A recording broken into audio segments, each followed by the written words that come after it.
Kicking things off with a quick little recap from Michigan State's first official visit season weekend. And then, hey, before the weekend even began, Mel Tucker spoke to the media. What did he have to say about the roster? Payton Thorne, Chuck Brantley, all sorts of other stuff. And then, hey, look at that. Michigan State wins an award for NIL. And then mailbag question at the end. Of course, let's go. You are Locked On Spartans, your daily podcast on the Michigan State Spartans. Part of the Locked On Podcast Network, your team every day.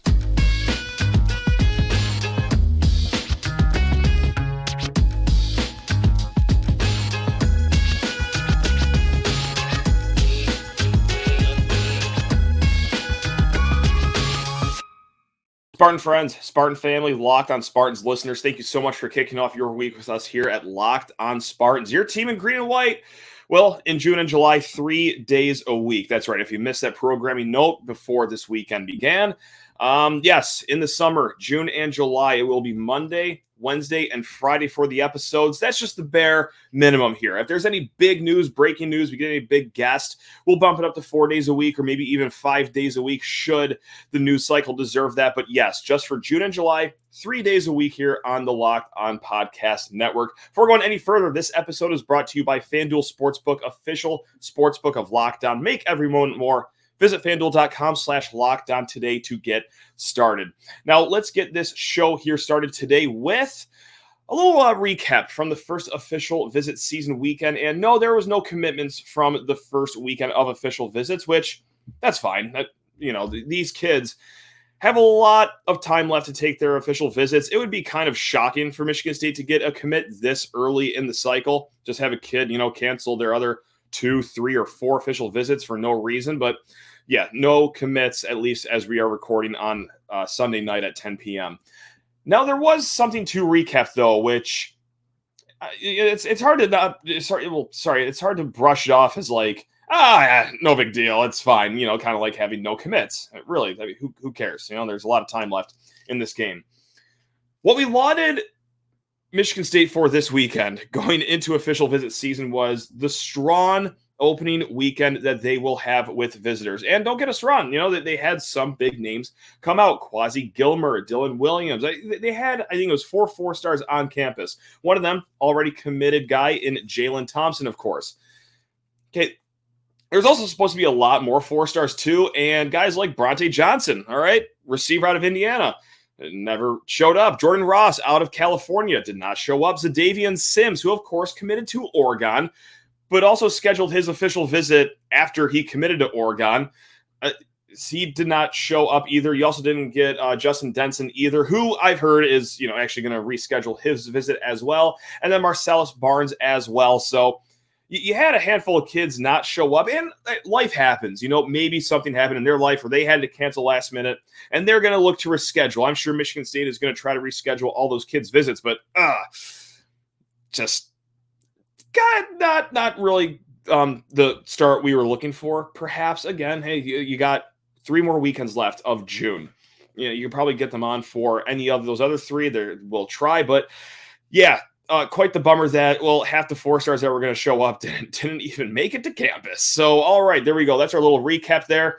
We're going to try to get positive here, some optimism here. I'm sorry, really quick here. This is just a quick little blurb. I'm sure you saw this by now. Matt Ishbia, of course, CEO of United Wholesale Mortgage, the old walk-on turned national champ, turned billionaire now, and owner of the Phoenix Suns and Phoenix Mercury. They are no longer doing that groundbreaking stipend for student athletes that are on the basketball teams, the football teams, and the volleyball teams of the $700 a month payment through NIL. He has to do that, though, because, when you're an NBA owner, there is a conflict of interest clause in the bylaws or something like that. I'm not going to claim to know the exact language around it. I just know that NBA owners can't sponsor directly basketball players, and that branched out to all the other sports as well. So, yes, of course, sad to see that program go. That truly was groundbreaking when NIL came around. That was the first of its kind in the entire country. But yeah, I don't really look into it as like, oh my goodness, this is not good. Matt Ishbia has a harmed relationship with MSU. Like, no, it's just because he's an NBA owner, and NBA owners can't really boost NIL with basketball players anymore. So sad to see it go. But yeah, I think Ishbia will still have his fingerprints and his dollars around Michigan State for a long time coming. All right, let's get to the Mel Tucker news and notes. He spoke at a national showcase over at Wayne State before the weekend. All sorts of coaches there, all sorts of great players there. And he mentioned right off the top that his guys are right now starting an 8-week offseason program right now. I mean, of course, keeping their bodies in tune. Not like the typical college kids that are just going to be housing Domino's Pizza and crushing 12-packs the entire summer. No, these guys are going to come into August in football shape. And he also said that, quote, "We are deeper and more competitive and at more positions than we have ever been here." Of course, Mel Tucker hasn't been here for a long time, but that is still something to keep an eye on. In his 4th season coming into Michigan State, I don't think this is coach speak either. I really do think that this is going to be as deep and competitive of a roster that he has had so far this year. That first year, when we won, 2 games in that COVID year, goes without saying, not the strongest roster. The year after that, hey, you know what? Really good season, but kind of thin. The starters are really good, but beyond them, and well, we saw what happened when you don't have any depth last year. But no, really, this year they have depth in the trenches, whether it's the offensive side or the defensive side of the ball. They're deep at tight end, deep at linebacker. There is experience in the secondary room, 8 receivers in the wide receiver room that all could have their name in the starting lineup. And then, well, that 2-man battle at quarterback that the coaches are feeling pretty good about. And let's just springboard off there, shall we, the quarterbacks. Now, Tucker was asked about Payton Thorne and said, he's a great player, better person, comes from a great family, had nothing bad to say about him, didn't throw any barbs at him out the door. Of course, because, Tucker's always buttoned up around the media. And, needless to say, too, I don't think he's also just mean enough as a person just to publicly roast the kid for going to Auburn. But anyway, he elaborated on the quarterback battle as well. He was asked about the inexperience of Noah Kim and Kaden Hauser just having a combined 34 snaps in college and said, quote, "It was the same thing people were saying about Payton a few seasons ago. We obviously feel good about our situation and we will play the best players." Again, this might be the 15th time you've heard me say this. I don't think that's coach speak, because if the coaching staff was really panicked and really concerned about this quarterback battle after Payton Thorne left to go to Auburn, I think they would have really tried to get a transfer quarterback in this spring cycle. And God, that's just about the only position that they're not actively going after. So yeah, I think they are comfortable with either Noah Kim or Kaden Hauser, and just wanted to talk on that some more on Friday. Also, hey, that's right, everyone's favorite topic here, the last game of the season going to Ford Field. And no, I'm not going to add my own opinions. You guys are sick of that already. I know that. So, well, what does Mel Tucker have to say about it? He says, quote, "I think it's good for us. It's good for the Big Ten and great for exposure. I think it's great for our fans. Once it gets closer, people will embrace it." And I think that's true, part because, it might be exciting around here in Metro Detroit. Hey, what are you doing this Thanksgiving week? No, I hear there's that game going on at Ford Field. That's exciting too. But also, the only way to go is up for public perception of this game at Ford Field. So, again, was Tucker going to get in front of the microphone and say, I'm not actually sure about moving the game to Ford Field? But no, everything he hits on is good. It will be good for exposure. We've talked about this. Massive fan base in Metro Detroit, but I like this as well. Just the Black Friday night.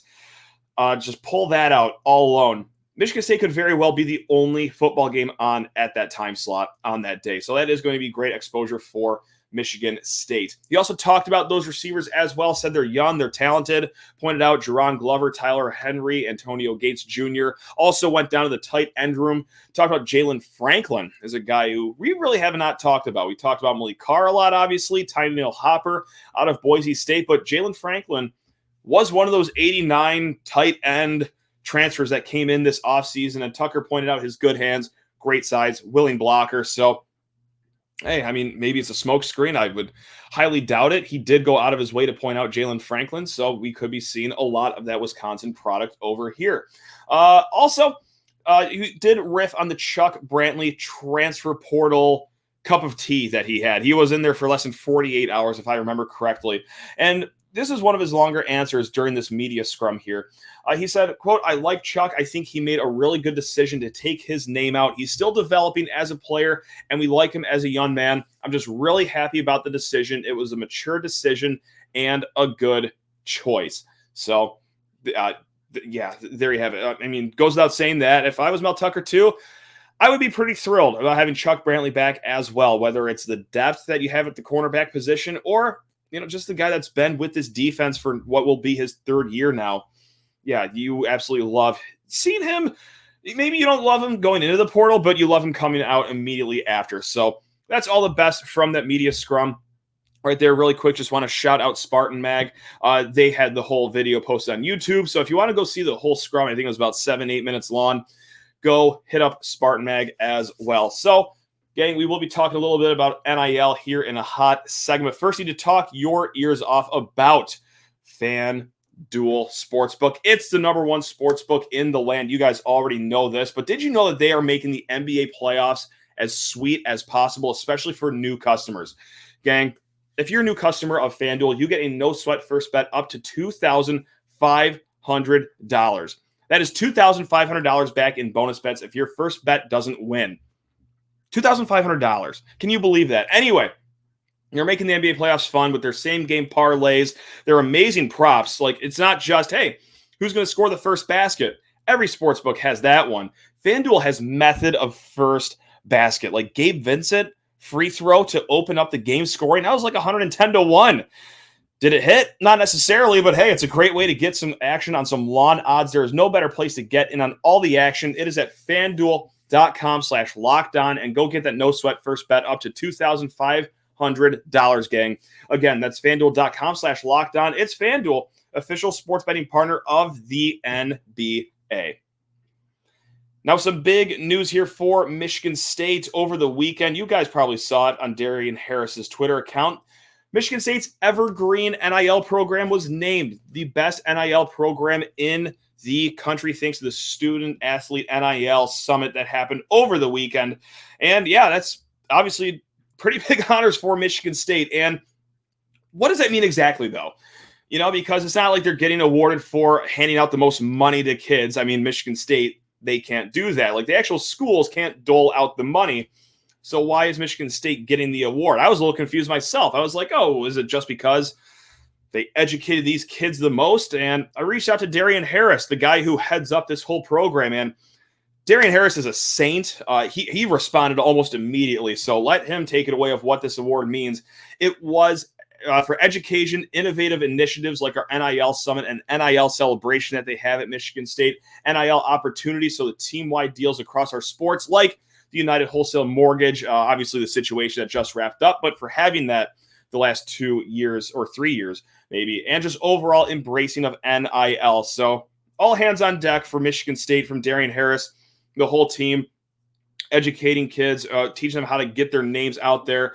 And also, this is something that Mel Tucker talked about with the younger student athletes over the showcase, is just financial literacy too, and being in a smart place when it does come to NIL, because oh God, we're going to get to this in a really, really short segment, but the money that's out there for NIL, you guys probably already know this, it's kind of banana land. And when you hand it to a 17-year-old kid, 18-year-old kid, heck, even if they're a 21-year-old kid that's already been in college for a little bit, when you hear some of these numbers that we're about to go over, yeah, you're going to want a good team around these young student athletes. And, well, Michigan State clearly does have it. Again, there's a long way to go for Michigan State in NIL. And that goes without saying for a lot of programs, even the ones that are shelling out the most money. Hey, Texas A&M made a bunch of headlines for, what was it, the reported $25 million class that they had. Okay, half that class is gone already. So, I mean, again, it's not like Michigan State is the ones that's gathering all the money and bringing it out to the athletes. Once that gets to a head, you combine that with what's already in place at Michigan State, you can really have a great NIL engine humming. But yeah, Michigan State is taking care of their end. Now it's just all the collectives and everything out there that has to band together, which way easier said than done. And again, not an MSU specific issue. This is going on everywhere around the country. So let's get to the tweets here that I wanted to reference here. This is from the same summit, the Student Athlete NIL Summit. This is from Jason Belzer. He is the founder of AD University and Athlete NIL. They poured over data from 30 NIL collectives and also 1,000 student athletes. And this is going to be the average compensation for football players and basketball players. Gang, for the 2023-2024 season, NIL compensation average for a starter in Power 5. For a Power 5 starter average, $45,000. $45,000 for a Power 5 starter in the top 50%. They also break this down for the bottom 50% in Power 5. And if you're a starter in the bottom 50%, $15,000. So there's a lot of variance there, anywhere between $15,000 to $45,000 if you are a starter at a Power 5 school. They also did Group of 5. If you're a starter there, about $5,000 is what they say. But if you're on the 2 deep, let's say you are a backup, the average comes out to $25,000 if you're in one of those upper 50% Power 5 schools, which I assume Michigan State is a part of. Michigan State, top 25 revenue school. Sure, NIL is going to be very closely married to that number. So, yeah, if you're on the 2 deep, about $25,000 on average. And then if you're a bench player, $15,000 in NIL. Now, of course, that is just an average. And while 1,000 is a lot of kids to gather data from, I mean, that's still kind of relatively a small-ish sample size. So, no, that's not to say that every single starter that we're going to see from Michigan State this year is cashing in a $45,000 check. But that is like the kind of numbers that we are dealing with here. Now, this is where it gets really interesting. The transfer portal. This is a graphic assessing the 2023-2024 transfer portal football compensation averages. If you are a top 10 prospect in the transfer portal, would anyone like to fetch a guess the average of what the worth is right there? If you guess $50,000, go ahead and add a 0 to that, because it is $500,000 if you're a top 10 prospect in the transfer portal. If you're top 25, $250,000. If you're considered top 50, $125,000. Top 100, $100,000. If you're top 150, $75,000. Top 300, if you're in the transfer portal, well, $30,000. So, yeah. That whole thing is very fascinating because, look, I'm just going to bring this to the real world, not college athletics, not being a football player, a basketball player, but in the industry that I'm in, and this is probably the same industry that you're in if you are a full-time worker. There's plenty of industries like this in the world. The best way to get a pay raise isn't sitting around at your company and just waiting to get promoted. While that does work for some people, actually, from what I hear in a lot of industries, jumping companies is the best way to get a pay raise, a title change. Looks like that could be very much the same in college athletics. The best way to get a pay raise is by jumping to a different college because, well, when you put your name in the portal, if you're a top, what do you say? We'll do a top 50 kid. Well, $125,000 just for going to that school, and then you add in the $45,000 after that. Like, yeah. I think that this whole transfer portal situation thing is actually going to get a lot worse than it is going to get a lot better, especially with all this kind of money. Again, now, was Payton Thorne swayed by this? Now, I don't think so entirely, but maybe it'd be naive of me to think that money isn't a factor in that decision. But maybe Keon Coleman too. And for the record, from what I've heard, he was in that top 25 range of like that $250,000 for NIL. But yeah, this is going to get a little concerning, especially now that these numbers are really out there. I could see players just entering the portal, heck, every offseason just because, well, hey, yeah, I'm having a good time in my school, but if I can throw a $450,000 check out there with my name on it, let's see if the school I'm at wants to match it, or hey, I'll just jump ship to this new school. So college athletics, gang, we all thought it was moving pretty fast. I think it's moving even faster than we all thought it was. Now, they did this for basketball as well. If you are a starter at a Power 6 school, your NIL compensation average, $75,000. If you are, let's say a top 9 player, $15,000 as well. And then the transfer portal for basketball, too, kind of is along the same lines as football as well. If you're a top 10 transfer portal player in basketball, $500,000, just a smooth $500,000. If you're top 25, $350,000. And all the way down, if you're a top 150 transfer, still $50,000 NIL is crazy. The transfer portal is crazy. But yes, I just have to credit Jason Belzer again for putting together those graphics. Very easy to follow, but wow, staggering numbers. Again, hey, maybe you're one of those people that aren't surprised and you're all very hip to this. I thought I was hip to how much money's flying around, but oh my, that's some coin. All right, we're going to get this show to the finish line here with a listener question. This is on Cal Haladay's NFL prospects. If you ever have a question, lockedonspartans@gmail.com is the place to find us. And Oscar found us. And it was a lengthy email, but we're going to go through it here to set the table for what we're going to talk about. He says, I know you are not really in the business of analyzing the probability of future NFL success for your college football players. However, I would like to get your opinion on whether or not you think there is a place in the modern-day National Football League for a player like Cal Haladay. I've always been interested in why some successful, productive college players never pan out the next level. I have two schools of thought on a guy like Cal Haladay. Number one, says Oscar, the guy is a productive college player, seems to put up a high tackle stat line, win or lose, seems to be popular and appreciated by the fan base, high-effort player, several honors and accolades in his 2 years as a college starter. And then number two, writes Oscar, underwhelming athletically, lacks speed, quickness, awkward looking while moving around on the field, below average coverage backer, unless the ball is thrown directly at him, undersized, leading to him having difficulty getting off blockers, lacks of versatility, etc., etc. Part of me wants to believe he has a real shot beyond the relatively common training camp invite, but every year I hear about how the linebacker position continues to get faster, more athletic, and more coverage focused. Give me your most unbiased, if possible, opinion on whether or not we might see Cal Haladay play some NFL football someday. Hoping this helps break up some of the normal recruiting news discussion for you. Go Green. Oscar, this definitely does. I really appreciate this question because this is a unique one. I can't remember getting a question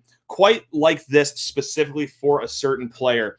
And I really think you just nailed it with everything. Like, I think that you kind of talked through it right there with, yeah, he's a high productive player, puts up a high tackle stat line. When there's a run play, you can bet a lot of money at Cal Haladay's helmet being at that ball. And we don't have to go far for another example of, being a really good college linebacker and then not really having anything in the NFL. And we're going to start with just the one that we all know, the Michigan State example of this. And it's Antoine Simmons. I mean, look, Cal Haladay, very similar to Antoine Simmons' build, 6 feet, 225 pounds. Cal Haladay was 6'1", 230. So really, really on par with Antoine Simmons as far as build goes. And you can be a good, run-stopping linebacker in the NFL. Those do get drafted. I mean, the Lions just drafted, what the kid's name is, Jack Campbell, I believe, from Iowa. He's known for being a good run stopper. He's also 6'6". He's also built like a monster as well. So yes, I mean, it kind of does have to do with just the build of both of these guys as well. And of course, you don't have to be this massive linebacker to get drafted as well. Like Nolan Smith from Georgia, just 6'2", 230 pounds. I mean, that's the same weight as Cal Haladay, just an inch taller than Cal Haladay. But man, ran a 4.39 40 at the combine and also had a 41.5-inch vertical. I'm not doubting Cal Haladay, but I'm kind of doubting Cal Haladay that he could put up either of those numbers. So it does come down to build for most of these guys, because we all do know that where's the deficiency with Cal Haladay? It is the coverage. And just like Oscar writes, that is where the linebacker position is going closer and closer every single year, really, is can you cover guys? I mean, and here's the second example that I have. And I don't know how many people remember this. This is the 2021 national title game. It was Alabama versus OSU. Devontae Smith, of course, on the field. Alabama, all their great receivers out there. And Ohio State had a great linebacker named Tough Borland, just one of the 2 3-time captains in Ohio State's history. Very smart, sound tackler, just a great captain. Everything that we say about Cal Haladay, he got put on a skewer against Alabama. I don't know if you remember any of those clips, but they schemed out every pre-snap motion to get matched up with Tough Borland. And the next thing you know, Devontae Smith is he's running a streak route. He's running a slant route, and he is already 8 yards ahead of where Tough Borland is. And look, the rack scores, and this is scoring for the NFL Combine. I forgot. God, I should have wrote this down, what rack actually stands for. I'm so sorry, guys. But look, he was 6 foot, 230 pounds. He ran a 40 of 4.98, 15 bench reps on the bench press, which is about 14 more than I could do. But for an NFL linebacker, all those graded, quote, very poor. And that is where we could see Cal Haladay at. I mean, and that sucks because I love Cal Haladay as a player. But again, this goes to show that, like, just because you might not be a great NFL linebacker prospect, you can still have an incredible college career, kind of like what Cal Haladay is having right now. In college, you can get away with just being one of the smartest people on the field, just like Antoine Simmons was. He always seemed to be one beat ahead of where the offense was. So that's what made him great. But yes, in the NFL, when everything is just so rapid and on a dime and where physicality is really important. I mean, yeah, of course it's important in college football, but NFL, it's another level. There you have it. So, gang, thank you so much for tuning in here. Again, we will be back on Wednesday. We have a guest planned for Wednesday. I don't want to say it, don't want to jinx it, but it will be exciting. I mean, it's going to be a name that has absolutely been in the headlines this offseason. So keep it tuned to that. Love every single one of you. Again, lockedonspartans@gmail.com. If you ever want to reach out, until then, love you all. Go Green.